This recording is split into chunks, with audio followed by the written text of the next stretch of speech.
হিমন্ত বিশ্ব শৰ্মা ডাঙৰীয়া এতিয়া অসম চৰকাৰৰ যি কৰ্মচাৰী আছে তেওঁলোকক লৈ এতিয়া অলপ কঠোৰ হোৱা দেখিবলৈ পোৱা গৈছে। মুখ্যমন্ত্ৰী হিমন্ত বিশ্ব শৰ্মা ডাঙৰীয়াই কৈছে যে শেষৰটো খবৰলৈ ভাৰতত এটা নতুন পাৰ্টি সৃষ্টি হৈছে যিটোৰ নাম হৈছে ককৰোচ পাৰ্টি। এই আগবাঢ়িছে পিছৰটো খবৰলৈ আপোনালোকে যদি মাৰুতি সুজুকিৰ গাড়ী ল'ম বুলি ভাবি আছে তেনেহ'লে আপোনালোকে 1 জুনৰ আগতে মাৰুতি সুজুকিৰ গাড়ী ল'বলৈ চেষ্টা কৰক। যদি আপুনি 1 জুনৰ পিছত ল'ম ভাবিছে, চৰকাৰে অৰুণোদয় আঁচনিৰ পইচা আৰু লগতে গোটৰ মহিলাসকলৰ যি 25,000 টকা পইচা এই পইচাটো কেতিয়া দিব, বহুতে কমেণ্ট কৰি সুধি আছিলে। গতিকে গোটৰ যিটো পইচা আপোনালোকে 25,000 টকা চৰকাৰৰ পৰা লাভ কৰিম বুলি ভাবিছে বা চৰকাৰে দিম বুলি কৈছিলে, এই পইচাটো ডিজিটেল আসাম 2.0 চেনেলটোৰ ৰাতিপুৱাৰ এটা নতুন ভিডিঅ'লৈ আপোনালোক সকলোকে পুনৰবাৰ স্বাগতম জনাইছোঁ। বহুত কেইটা গুৰুত্বপূৰ্ণ খবৰ আজি এই ৰাতিপুৱাৰ ভিডিঅ'টোত মই আপোনালোকৰ কাৰণে লৈ আনিছোঁ। গতিকে হাতত চাহ একাপ লৈ লওক আৰু ভিডিঅ'টো সম্পূৰ্ণভাৱে প্ৰথমৰ পৰা শেষলৈকে চাওক, কাৰণ আপোনালোকে ভিডিঅ'টোৰ পৰা বহুতখিনি গুৰুত্বপূৰ্ণ ইনফৰমেশ্যন লাভ কৰিব পাৰিব। আহক এতিয়া ভিডিঅ'টো আৰম্ভ কৰোঁ। আজি যিটো প্ৰথমটো খবৰ আহিছে সেইটো হৈছে যিসকল লোকৰ বেংকত একোটা একাউণ্ট আছে তেওঁলোক অকণমান এতিয়া সাৱধান হ'বলৈ হ'ল। আপোনালোক সকলোৱে জানে যে আমাৰ ভাৰতবৰ্ষত যিহেতু বেংক ফ্ৰড হৈয়ে থাকে, এইটো এটা সাধাৰণ খবৰ এতিয়া হৈ পৰিছে। কিন্তু এটা নতুন আকৌ স্কেম আৰম্ভ হৈছে, যিটো স্কেমৰ কবলত আপুনিও পৰিব পাৰে। আপুনি যদি UPI ইউজ কৰে, গুগল পে', ফোনপে' বা যিকোনো ধৰণৰ অনলাইন এপ্লিকেশ্যন যদি আপোনালোকে ইউজ কৰে আৰু আপুনি যদি প্ৰয়োজন হ'লে আপুনি UPI এপ্লিকেশ্যনটো খুলি জাষ্ট আপোনালোকে কাৰোবাক পইচা দিবলৈ আছে, QR টো স্কেন কৰি দি দিলে, ক'ৰবাৰ দোকান এখনলৈ গ'ল QR টো স্কেন কৰি পইচা দি দিলে, তেনেহ'লে এতিয়া আপুনি সাৱধান অকণমান হ'ব লাগিব।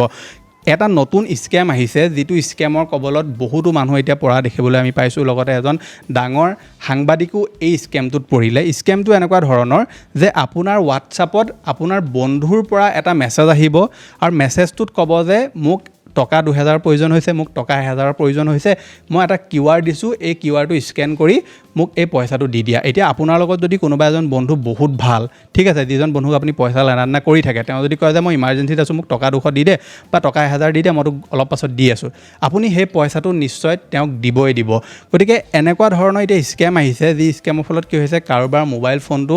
স্কেমাৰে হেক কৰিছে আৰু সেই হেক কৰাৰ পিছত যেতিয়া ধৰি লওক হোৱাটছআপটো হেক কৰি ল'লে আৰু হেক কৰাৰ পিছত হোৱাটছআপটোত ধৰি লওক যিবিলাক এনেকুৱা কণ্টেক্ট আছে যিবিলাকৰ লগত ৰেগুলাৰ ধৰি লওক কথা বতৰা হৈ থাকে, সেই মানুহখিনিক তেওঁলোকে এটেক কৰে আৰু মানুহখিনিৰ পৰা পইচা বিচাৰে। তাৰপৰা এটা QR কোড দিয়ে, যিটো QR কোড স্কেন কৰাৰ পাছতে আপোনাৰ একাউণ্টৰ পৰা পইচা যাবলৈ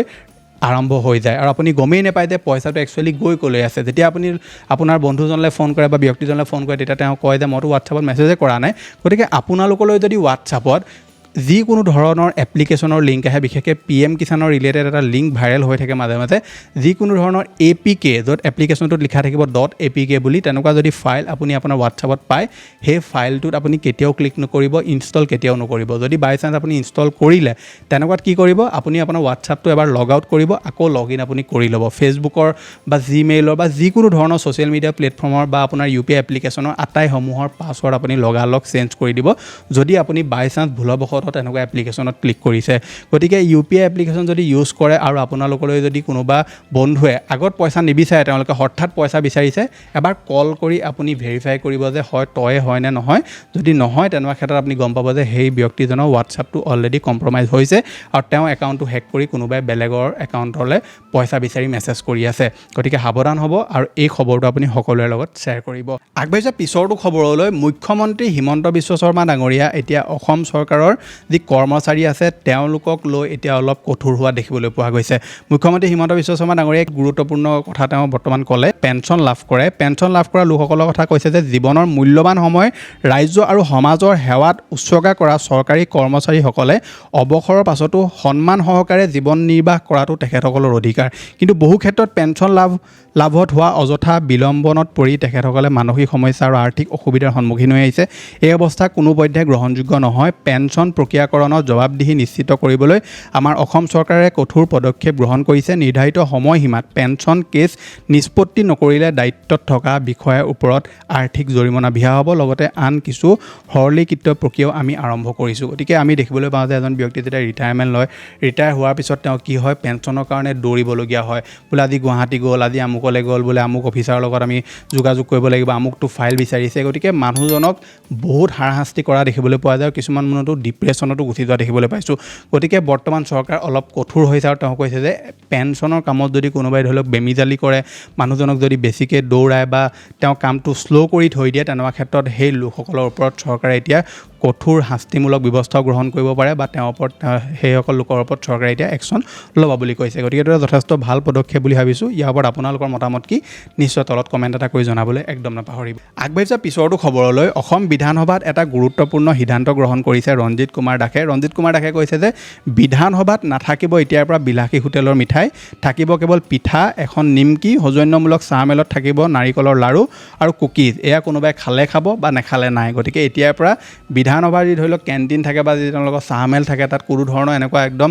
দামী মিঠাই বা এনেকুৱা ধৰণৰ বস্তু এতিয়া তেওঁলোকক দিয়া নহ'ব জাষ্ট আমাৰ যি অসমীয়া পৰম্পৰা যিবিলাক ধৰি লওক বস্তু হয় লাড়ু পিঠা এনেকুৱা ধৰণৰ বস্তু তেওঁলোকে বৰ্তমান বিধানসভাত ৰাখিব বুলি কৈছে গতিকে ইয়াৰ ওপৰত আপোনালোকৰ মতামত কি নিশ্চয় তলত কমেণ্ট এটা কৰি জনাবলৈ একদম নাপাহৰিব আগবাঢ়ি যোৱা পিছৰটো খবৰলৈ আপোনালোকে যদি মাৰুতি চুজুকীৰ গাড়ী ল'ম বুলি ভাবি আছে তেনেহ'লে আপোনালোকে 1 জুনৰ আগতে মাৰুতি চুজুকীৰ গাড়ী ল'বলৈ চেষ্টা কৰক যদি আপুনি 1 জুনৰ পিছত ল'ম ভাবিছে তেনেহ'লে 1 জুনৰ পৰা 30,000 পৰ্যন্ত এই গাড়ীসমূহৰ দাম এতিয়া বৃদ্ধি হোৱাৰ সম্ভাৱনা আছে গতিকে আপোনালোকে যদি এখন গাড়ী ল'ম ভাবিছে তেনেহ'লে ইয়াৰ আগতে আপুনি এটা বুক কৰি থওক আৰু আমি প্ৰায়বিলাক মানুহৰ পৰা এইটো শিকিবলৈ পাইছোঁ জানিবলৈ পাইছোঁ যে গাড়ী যদি আপুনি কিনিব বিচাৰে তেনেহ'লে সদায় আপোনালোকে মাহৰ এণ্ডত আপোনালোকে গাড়ীখন কিনিবলৈ চেষ্টা কৰিব কাৰণ কি হয় তেওঁলোকে যি আগৰ ষ্টক থাকে সেই ষ্টকটো তেওঁলোকে খালী কৰিব বিচাৰে কাৰণ অহা মাহৰ পৰা নতুন ষ্টক আহিব দামত চেঞ্জেছ হ'ব গতিকে এনেকুৱা ধৰণৰ কাৰণত কি হয় তাৰ চেলছমেনবিলাকে গাড়ীসমূহ বহুত হেভি ডিছকাউণ্টত তেওঁলোকে বিকিবলৈ ট্ৰাই কৰে গতিকে আপুনি যদি মাৰুতি চুজুকী এখন গাড়ী ল'ম ভাবিছিলে 1 জুনৰ আগতে গাড়ীখন বুক কৰি লওক আৰু আপুনি এটা ডিছকাউণ্টো লাভ কৰিব যদি 1 জুনৰ পিছত আপোনালোকে ক্ৰয় কৰে তেনেহ'লে আপুনি 30,000 টকা পৰ্যন্ত বেছি আপুনি সেই গাড়ীখনত ভৰিব লাগিব বুলি কৈছে এইবাৰ ঈদত দিয়া নহয় গৰু কুৰবানী এইটো মন্তব্য কোনে কৰিছে বা এই নিয়মটো ক'ত হৈছে সেই বিষয়ে আপোনালোকে এতিয়া জানিব পাৰিব এইবাৰ ঈদত দিয়া নহয় গৰু ম'হৰ কুৰবানীক লৈ ধুবুৰীত গুৰুত্বপূৰ্ণ বৈঠক এই সিদ্ধান্ত মানি লৈছে ধুবুৰীৰ মুছলমান সমাজে মাৰ্কাজ আৰু ঈদগাহ কমিটিৰ সৈতে বৈঠক জিলা প্ৰশাসনৰ গতিকে ধুবুৰীত যিসকল লোক থাকে বা ধুবুৰীৰ যিসকলে ভিডিঅ'টো চাই আছে ধুবুৰীত তেওঁলোকে এখন বৈঠক অনুষ্ঠিত কৰিছিলে মৰকজ আৰু ঈদগাহ কমিটিৰ সৈতে তাত তেওঁলোকে সিদ্ধান্তটো গ্ৰহণ কৰিলে যে ধুবুৰীত বৰ্তমান গৰু বা ম'হৰ কোনো ধৰণৰ কুৰবানী এবাৰ দিয়া নহয় বুলি কৈছে অন্য জীৱ জন্তু তেওঁলোকে দিব কিন্তু গৰু আৰু ম'হৰ কুৰবানী বৰ্তমান ধুবুৰীত দিয়া নহ'ব বুলি কৈছে আগবাঢ়ি যোৱা পিছৰটো খবৰলৈ ৰেডিঅ' চাগে আজিকালি খুব কম সংখ্যক লোকেহে শুনে এটা সময় আছিলে যে ৰেডিঅ' থকা মানে আজিকালি আইফোন থকা নিচিনা মানে আগত যদি কোনোবাই ৰেডিঅ' এটা লৈ লয় মানে বহুত বছৰ আগৰ কথা কৈছোঁ যেতিয়া ধৰি লওক টিভিও ওলোৱা নাছিলে তেতিয়া যদি কাৰোবাৰ ঘৰত ৰেডিঅ' এটা থাকে তাতে তেওঁলোকে নিউজ শুনে গান শুনে বা ধৰি লওক কিতাপৰ বিষয়ে জানে বা কিতাপ এখন পঢ়ে কোনোবাই তাৰ বিষয়ে তেওঁলোকে এপিছ'ড পায় এপিছ'ডবিলাকো শুনে বা চিনেমাও তেওঁলোকে মানে ধৰি লওক জাষ্ট যেনেকৈ চিনেমা এখনৰ বিষয়ে আজিকালি আমি ইউটিউবত কিছুমান ধৰি লওক চামাৰিটো যেনেকৈ শুনিবলৈ পাওঁ তেনেকৈ আগত ৰেডিঅ'ত তেওঁলোকে সেইসমূহ দিয়ে গান শুনিবলৈ পাওঁ কবিতা শুনিবলৈ পাওঁ গতিকে ৰেডিঅ' এনেকুৱা এটা মাধ্যম আছিলে এটা সময়ত যে ৰেডিঅ' থকা মানে মানুহৰ বহুত চহকী গতিকে বৰ্তমান FM ৰেডিঅ'য়ে চৰকাৰক কিছুমান অনুৰোধ জনাইছে তেওঁলোকে কৈছে যে চৰকাৰে FM ৰেডিঅ'সমূহক স্বতন্ত্ৰ ৰূপত নিউজ প্ৰচাৰণ কৰিবৰ কাৰণে অনুমতি দিয়াটো প্ৰয়োজনীয় যদি তেওঁলোকে স্বতন্ত্ৰৰ ওপৰত নিউজ যদি তেওঁলোকৰ দিয়াৰ অনুমতি নিদিয়ে কেৱল মিউজিক বা অন্য কিছুমান প্ৰগ্ৰেম লৈ FM ৰেডিঅ' সদায় জীয়াই থাকিব নোৱাৰে বুলি কৈছে 2030 চনৰ পিছত যিখন লাইচেঞ্চ তেওঁলোকৰ ৰিনিউৱেল হ'ব সেই লাইচেঞ্চৰ ৰিনিউৱেলৰ যিটো প্ৰাইচ হয় বজাৰৰ যিটো মূল্য আছে সেই মূল্য হিচাপতে তেওঁলোকক ৰিনিউৱেলৰ যিটো প্ৰাইচ আছে সেইটো দিবলৈ কৈছে লগতে কৈছে যে এনুৱেল যিটো লাইচেঞ্চ আছে এনুৱেল লাইচেঞ্চৰ এটা ফিজ লয় চৰকাৰে সেই এনুৱেল লাইচেঞ্চৰ যিটো ফিজ সেইটো বৰ্তমান FM ৰেডিঅ' চৰকাৰক বন্ধ কৰিবলৈ অনুৰোধ জনাইছে GST যিটো 80% চৰকাৰে লয় FM ৰেডিঅ'ৰ পৰা সেইটো 8% তেওঁলোকে 5% কৰিবলৈ অনুৰোধ জনাইছে লগতে স্মাৰ্টফোনসমূহত FM ৰেডিঅ'ৰ যিটো ফিচাৰ সেইটো বাধ্যতামূলক কৰিবলৈ কৈছে এটা সময় আছিলে যেতিয়া আমাৰ স্মাৰ্টফোনসমূহত FM ৰেডিঅ' অপশ্যনটো আপোনালোকে পায় আজিকালিও চাগে সম্ভৱতঃ বহুতবিলাক মোবাইলটো পায় কিন্তু লাহে এইটো নাইকিয়া হৈ আহি আছে গতিকে যিমানবিলাক এণ্ড্ৰইড ফোন আছে স্মাৰ্টফোন আছে সেইবিলাকত যাতে FM ৰেডিঅ'ৰ এপটো যাতে মেণ্ডেটৰী হিচাপে তাত দিব লাগে সেইটো তেওঁলোকে কৰিবলৈ কৈছে কাৰণ বৰ্তমান আমি দেখিবলৈ পাইছোঁ যে FM ৰেডিঅ' লাহে নাইকিয়া হৈ গৈ আছে আৰু তেওঁলোকে কৈছে যদি এনেকৈ যদি চৰকাৰে তেওঁলোকৰ ওপৰত হেঁচা প্ৰয়োগ কৰে তেনেহ'লে এটা সময়ত গৈ FM ৰেডিঅ' নাইকিয়া হৈ যাব আৰু আজিৰ যুগৰ যিবিলাক হাইটেক এপ্লিকেশ্যন এইবিলাকৰ লগত যাতে তেওঁলোকে টক্কৰ দিব পাৰে যিটো বহুত বেছি মানে ইম্পচিবল টাইপ হৈ পৰিছে এতিয়া লাহে লাহে মানুহে ৰেডিঅ'টো নুশুনাই হৈ পৰিছে গতিকে তেওঁলোকে যাতে চেষ্টা এটা কৰিব পাৰে সেইকাৰণে চৰকাৰক এই যিসমূহ নিয়ম চৰকাৰে বান্ধি ৰাখিছে এইসমূহ অলপ তেওঁলোকক সকাহ দিবলৈ অনুৰোধ কৰিছে ইয়াৰ ওপৰত আপোনাৰ মতামত কি আৰু আপোনালোকে ৰেডিঅ' শুনে নে ৰেডিঅ' আপোনাৰ ঘৰত আছে নেকি নিশ্চয় তলত কমেণ্ট এটা কৰি জনাবলৈ নাপাহৰিব এটা সময় আছিলে যেতিয়া ৰেডিঅ'ত আমি টেষ্ট মেচ শুনিছিলোঁ ৰেডিঅ'ত ক্ৰিকেট শুনিছিলোঁ কিন্তু এতিয়া আৰু আজিকালি মানুহে মোবাইলতে চব চায় টিভিও মানুহে বাদ দিবলৈ আৰম্ভ কৰিছে কৰোনা ভাইৰাছ গ'ল এতিয়া নতুন ভাইৰাছ এটা আহিছে যিটোৰ নাম হৈছে ইবোলা ভাইৰাছ ভাৰততো ইবোলা ভাইৰাছৰ সতৰ্কতা বৰ্তমান জাৰি কৰিছে ভাৰতৰ যি স্বাস্থ্য বিভাগ আছে তেওঁলোকে নিৰ্দেশনা জাৰি কৰিছে মধ্য আফ্ৰিকাত বিয়পি পৰা মাৰাত্মক ইবোলা ভাইৰাছৰ আতংকৰ মাজতে ভাৰত চৰকাৰ সম্পূৰ্ণ সক্ৰিয় হৈ পৰিছে বিশ্ব স্বাস্থ্য সংস্থা WHOয়ে ইয়াক আন্তঃৰাষ্ট্ৰীয় জৰুৰীকালীন অৱস্থা হিচাপে ঘোষণা কৰাৰ পিছত এতিয়া দেশৰ ৰাজধানী দিল্লীৰ ইন্দিৰা গান্ধী আন্তঃৰাষ্ট্ৰীয় বিমানবন্দৰত হাই এলাৰ্ট জাৰি কৰা হৈছে দিল্লী বিমানবন্দৰত কৰ্তৃপক্ষ আৰু স্বাস্থ্য মন্ত্ৰণালয়ৰ অধীনস্থ directorate general of health service অৰ্থাৎ DGHSে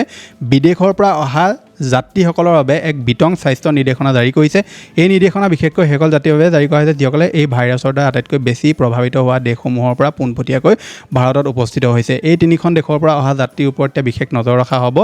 নীতি নিৰ্দেশনা অনুসৰি তিনিখন দেশ হাই ৰিস্ক বা উচ্চ বিপদাশংকা থকা দেশৰ শ্ৰেণীত অন্তৰ্ভুক্ত কৰা হৈছে যদি কোনো যাত্ৰীয়ে এই ভ্ৰমণ কৰি বা ইয়াৰ পৰা কানেক্টিং ফ্লাইটৰ জৰিয়তে দিল্লীত আহিছে তেন্তে তেওঁলোকৰ ওপৰত কঠোৰ নিৰীক্ষণ বা প্ৰশিক্ষণ ৰখা হ'ব কংগো উগাণ্ডা আৰু দক্ষিণ চুডানৰ পৰা যদি কোনোবা আহে ভাৰতলৈ বা কোনোবা ফুৰিবলৈ গৈছিলে বা কিবা কামত গৈছিলে তেওঁলোকৰ এতিয়া স্বাস্থ্য পৰীক্ষা ভালদৰে কৰা হ'ব তাৰ পৰাহে তেওঁলোকক ঘৰলৈ যাবলৈ দিয়া হ'ব বা য'লৈ তেওঁলোকে যাবলৈ আহিছে তালৈ তেওঁলোকক যাবলৈ দিয়া হ'ব বুলি কৈছে আগবাঢ়ি যোৱা পিছৰটো খবৰলৈ চৰকাৰে অৰুণোদয় আঁচনিৰ পইচা আৰু লগতে গোটৰ মহিলাসকলৰ যি 25,000 টকা পইচা এই পইচাটো কেতিয়া দিব বহুতে কমেণ্ট কৰি সুধি আছিলে গতিকে গোটৰ যিটো পইচা আপোনালোকে 25,000 টকা চৰকাৰৰ পৰা লাভ কৰিম বুলি ভাবিছে বা চৰকাৰে দিম বুলি কৈছিলে এই পইচাটোৰ কাৰণে বহুতবিলাক এতিয়া জেগাত ফৰ্মসমূহ লৈ থকা হৈছে বা ফৰ্ম নহয় একচুৱেলি এপ্লিকেশ্যনসমূহ লৈ থকা হৈছে আপোনাক চৰকাৰে যি 10,000 টকা দিছিলে সেই 10,000 টকাত আপুনি কেনেকৈ ব্যৱহাৰ কৰিলে কি বস্তু আপোনালোকে ক্ৰয় কৰিলে মানে আপুনি কি নতুন ব্যৱসায় ষ্টাৰ্ট কৰিলে কিমান আপুনি ইনভেষ্টমেণ্ট কৰিলে সেই ব্যৱসায়টোত সেইটো আপুনি সম্পূৰ্ণ এখন তেওঁলোকক লিখি মেলি দিব লাগিব বহুতবিলাক গোটত এইসমূহ লৈও আছে গতিকে আপুনি যদি গোটৰ মহিলা হয় তেনেহ'লে আপুনি যোগাযোগ কৰিব গোটৰ লগত আৰু আপুনি গমেই পাব যদি আপোনালোকৰ গোটত এতিয়ালৈকে আৰম্ভ হোৱা নাই তেনেহ'লে আপুনি ভালদৰে ওচৰৰ যিসমূহ গোট থাকে তেওঁলোকৰ লগতো যোগাযোগ কৰে বা আপুনি খবৰ খাতি ল'ব কাৰণ বহুতবিলাক জিলাত কি হৈছে এতিয়া এপ্লিকেশ্যনসমূহ লোৱা আৰম্ভ কৰিছে গতিকে আপুনি যদি আগত 10,000 টকা পাইছিলে তেনেহ'লে এই যিটো 25,000 টকা লাভ কৰিব তাৰে 12,500 টকা চৰকাৰক আপুনি ঘূৰাব লাগিব মানে বেংকক আপুনি ঘূৰাব লাগিব বাকী পইচাটো আপোনালোকক চৰকাৰে ফ্ৰীকৈ দিব কিন্তু আপুনি সেই পইচাটো পাবৰ কাৰণে আপোনালোকে যিটো 10,000 টকা পাইছিল সেইটো কিহত ইউজ কৰিলে সেইটো আপুনি দেখুৱাটো বাধ্যতামূলক হয় বাকী আপুনি 10,000 টকাটো পালে নে নাই পোৱা নিশ্চয় তলত কমেণ্ট এটা কৰি জনাবলৈ নাপাহৰিব আগবাঢ়ি যোৱা পিছৰটো খবৰলৈ অৰুণোদয় আঁচনিৰ চৰকাৰে পইচা কেতিয়াৰ পৰা দিব অৰুণোদয় আঁচনিৰ পইচা চৰকাৰে বন্ধ কৰি ৰাখিছে আৰু কেতিয়াৰ পৰা এই পইচাটো দিব তাৰ ওপৰত কোনো ধৰণৰ চৰকাৰে একো আপডেটো দিয়া নাই গতিকে বৰ্তমান সময়ত চৰকাৰৰ যি পুঁজি বুলি আপুনি ক'ব পাৰে সেইটো বৰ্তমান বহুত কমি আছে গতিকে সেইকাৰণে চৰকাৰে এতিয়া অৰুণোদয় আঁচনি পইচা দিব পৰা নাই কিন্তু যিহেতু নতুনকৈ চৰকাৰ আহিছে চৰকাৰৰ বহুতবিলাক অন্য কামো থাকে সেইমত বাজেট তেওঁলোকে নিৰ্ধাৰণ কৰিব লাগে গতিকে যেতিয়া তেওঁলোকে ইয়াৰ ওপৰত চিন্তা চৰ্চা কৰি সিদ্ধান্ত যেতিয়া ল'ব যে অৰুণোদয় আঁচনি পইচা আমি আমুক মাহৰ পৰা দিব পাৰিম তেতিয়ালৈকে আপুনি ৱেইট কৰিব লাগিব সম্ভৱতঃ জুলাই আগষ্ট মানৰ পৰা আপুনি আকৌ অৰুণোদয় আঁচনি পইচা পোৱাৰ সম্ভাৱনা আছে বাকী তাৰ আগত অৰুণোদয় আঁচনি পোৱাৰ চান্স একদম কম আছে অৰুণোদয় আঁচনি ৰিলেটেড মই চেনেলত এটা ভিডিঅ' দিয়া আছে নিশ্চয় সেই ভিডিঅ'টো চেক আউট কৰিব আৰু অৰুণোদয় আঁচনি নতুনকৈ যদি আবেদন কৰিব বিচাৰে তেনেহ'লে আপোনালোকৰ অৰুণোদয় আঁচনিৰ নতুন ফৰ্মো এতিয়া অহা নাই আহিবলগীয়া 4 মাহমানৰ ভিতৰত আপোনালোকে অৰুণোদয় আঁচনিৰ নতুন ফৰ্ম পোৱাৰ সম্ভাৱনা আছে আগবাঢ়িছোঁ যি শেষৰটো খবৰলৈ ভাৰতত এটা নতুন পাৰ্টি সৃষ্টি হৈছে যিটোৰ নাম হৈছে ককৰোচ পাৰ্টি এই ককৰোচ নামটো তেতিয়া আহিলে যেতিয়া এজন ডাঙৰ উচ্চ পদস্থ বিষয়াই যিসকল নিবনুৱা আছে তেওঁলোকক ককৰোচ বুলি কৈ দিলে তাৰপাছতে ভাৰতৰ যি জেনজি জেনেৰেশ্যন তেওঁলোকে এটা নতুন পাৰ্টি গঠন কৰিলে আচলতে এইটো কোনো নিৰ্বাচন খেলা দল নহয় জাষ্ট এটা চেটাৰ বুলি আপুনি ক'ব পাৰে বা ধৰি লওক এটা গোট বুলি আপুনি ক'ব পাৰে যি টুইটাৰটো এভেইলেবল আছে ইনষ্টাগ্ৰামতো তেওঁলোকে পেজ আছে আৰু সেই ইনষ্টাগ্ৰামৰ পেজটোৱে বিজেপি কংগ্ৰেছ চবৰে পেজ পেলাই দিলে মানে যিবিলাক পেজ ধৰি লওক বিজেপিৰ আছে 7.5 নে 8 মিলিয়ন ফলোৱাৰ্ছ কংগ্ৰেছৰ তেনেকৈ 11 নে কিবা এটা আছিলে মই পাহৰি গ'লোঁ কিন্তু এই যিটো ককৰোচ পাৰ্টি বা যিটো নতুনকৈ এটা পেজ খুলিছিলে তেওঁলোকে য'ত দেশৰ সম্পূৰ্ণ যিখিনি জেনজি জেনেৰেশ্যন আছে তেওঁলোকে এই সম্পূৰ্ণ গোটটোক ফ'ল' কৰিছে আৰু এই গোটটোৰ লক্ষ্য এটাই তেওঁলোকে কোনো ধৰণৰ তেওঁলোকে ৰাজনৈতিক দল নোখোলে তেওঁলোকৰ এটাই লক্ষ্য যে ভাৰতত যিসকল ধৰি লওক যিসমূহ দুৰ্নীতি হৈ আছে বা যিবিলাক দুৰ্নীতি কৰি থকা নেতা হয় তেওঁলোকক সোনকালে ধৰি লওক নিলম্বন কৰিব লাগে বা দেশৰ যিসমূহ ধৰি লওক লেতেৰা জেগা সেইসমূহ চাফ চিকুণ কৰা হওক বা দেশৰ দুৰ্নীতি যদি দুৰ্নীতি হৈ আছে তাত যাতে আপুনি থিয় হ'ব পাৰে এনেকুৱা ধৰণৰ বস্তুবিলাকৰ ওপৰত গুৰুত্ব দিছে আৰু এটা ডাঙৰ ঘটনা কি হ'ল টুইটাৰৰ যিটো পেজ আছিলে সেই পেজটো ৰিমুভ কৰি দিলে কোনে কৰি দিলে আপুনি গম পাইছে যে কোনে কৰিব পাৰে সেইটো কাম গতিকে টুইটাৰত তেওঁলোকে এটা পেজ খুলিছিলে যিটো পেজ যথেষ্ট ভাইৰেল হৈছিলে আৰু তেওঁলোকে কৈছিলে যে সেই পেজটো ডিলিট হ'ব আৰু টুইটাৰে সেই পেজটো ডিলিট কৰি দিলে তেওঁলোকে তাত লিখিলে যে সেইটো ওপৰৰ পৰা তেওঁলোকৰ ওপৰত প্ৰেছাৰ আহিছে যাৰ কাৰণে তেওঁলোকে সেই পেজটো টুইটাৰত ডিলিট কৰি দিলে ডিলিট মানে তেওঁলোকৰ সেই ছাছপেণ্ড কৰি দিলে পেজটো বাকী ইনষ্টাগ্ৰামৰ তেওঁলোকৰ পেজটো আছে আৰু এই যিটো কক্ৰ'চ পাৰ্টি এইটোক লৈ এতিয়া ডাঙৰ যিবিলাক নেতা হওক সেইবিলাক অলপ চিন্তাত পৰাও দেখা গৈছে বাকী আপুনি এই কক্ৰ'চ পাৰ্টিৰ বিষয়ে গম পায় নে নাপায় নিশ্চয় আপোনালোকে তলত কমেণ্ট এটা কৰি জনাবলৈ নাপাহৰিব এইকেইটা আছিলে যে আপোনালোকক দিবলগীয়া গুৰুত্বপূৰ্ণ খবৰ আশা কৰিছোঁ আপোনালোকে ভিডিঅ'টো চাই ভাল পালে যদি ভাল পালে ভিডিঅ'টোত লাইক কৰিব আৰু এনেকুৱা ধৰণৰ ভিডিঅ'সমূহ ৰেগুলাৰ চাই থাকিবৰ কাৰণে আমাৰ চেনেলটো ছাবস্ক্ৰাইব কৰিবলৈ একদম নাপাহৰিব মই লগ পাম এটা অন্য ভিডিঅ'ত আজিলৈ ধন্যবাদ